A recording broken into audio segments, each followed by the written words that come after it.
So, do you believe in the power of manifestation? Because I see you as a practical example. So, how far do you believe? Yeah, look, we all have different philosophies and belief systems, but when it's a belief, if it's true, then it must work for every single person. And so I think of the people who are human trafficked, who've been sold by their own mother for at 4 years old. You can't tell them, just manifest your new future. Be good, do good, and good's going to happen.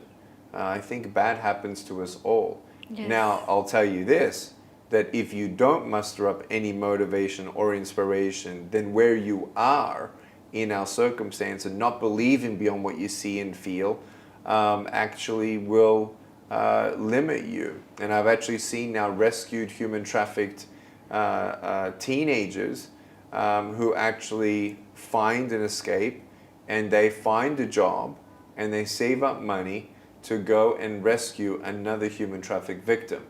And so what's amazing is when you don't get a miracle, you can still be a miracle for somebody else. And I think in the mindset of progressing and moving onward, and yes, whatever you sow is what you reap. I believe in that, right? But it doesn't change all the destiny and the full potential of your life as a formula, if you will, for me.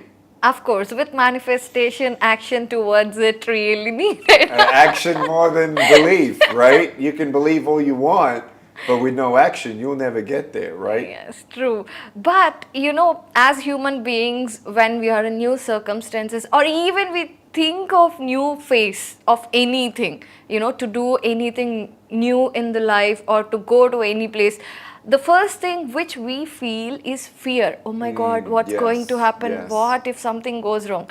So, how do you see fear? For me, I love the acronym. I don't know if you've ever heard of this one before, but there's, first of all, two categories of fear. There's a rational fear or irrational fear. Yeah.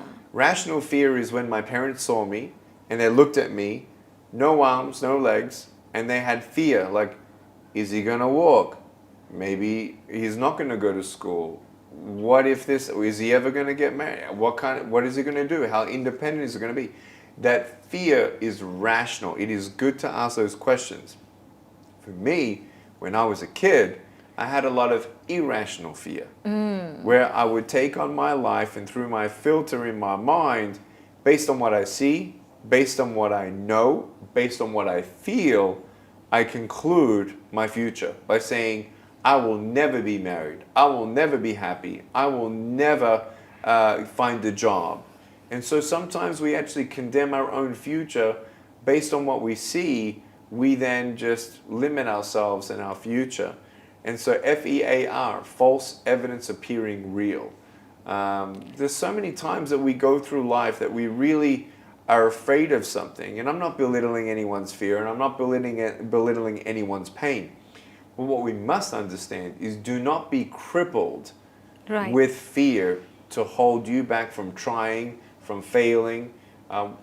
Today's message in front of the youth there at MRU is so great. Malareddy University, is incredible that they understand that failure is not a status or a conclusion or a label.